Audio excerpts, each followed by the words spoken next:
যখন তুমি নিজের রক্তের মানুষের দ্বারা কষ্ট পাবে, তখন তুমি একবার নবী ইউসুফ আলাইহিস সালামের কথা মনে করো।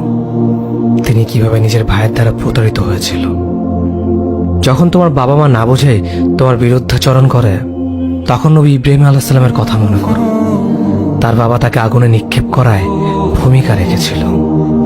যখন তুমি সমস্যা থেকে পরিত্রাণের জন্য কোনো পথ পাবে না, তখন ইউনুস আলাইহিস সালামের কথা ভেবো। তিনি কতটা সময় তিমি মাছের পেটে আটকা পড়েছিল। যখন তোমার নামে কেউ মিথ্যা অপবাদ ছড়িয়ে দেবে, তখন মা আয়েশা রাদিয়াল্লাহু আনহার কথা মনে করো। তার নামে পুরো শহর জুড়ে কুৎসা রচনা করা হয়েছিল। যখন তুমি অসুস্থ ব্যথার যন্ত্রণায় কাতরাতে থাকো, তখন নবী আইয়ুব আলাইহিস সালামের কথা ভেবো। তিনি ভয়ঙ্কর এক ভাইরাসজনিত রোগে আক্রান্ত হয়ে তোমার থেকে বেশি কষ্ট পেয়েছিল।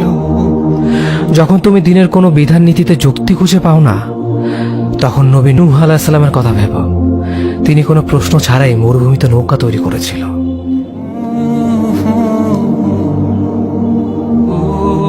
যখন তুমি আত্মীয়স্বজন, পরিবার, বন্ধু বান্ধবের কাছে হাসির পাত্রে পরিণত হও, তখন তুমি শেষ নবী হযরত মুহাম্মদ সাল্লাল্লাহু আলাইহি ওয়াসাল্লামের কথা ভেবো। রাসূল সাল্লাল্লাহু আলাইহি ওয়াসাল্লাম বলেছিলেন, সবচেয়ে বড় পরীক্ষা দিয়ে সবথেকে বড় পুরস্কার আসে।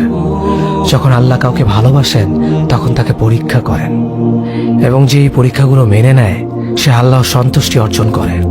আর যে অভিযোগ করে, সে তার ক্রোধের পাত্র হয়। হে আল্লাহ, তোমার কথা মনে করা, তোমার প্রতি কৃতজ্ঞ হওয়ার এবং তোমার ইবাদত করার তৌফিক আমাদের দান করো। আমিন। যেভাবে তুমি সন্তুষ্ট হও, সেভাবেই আমাদের পরিচালিত করো।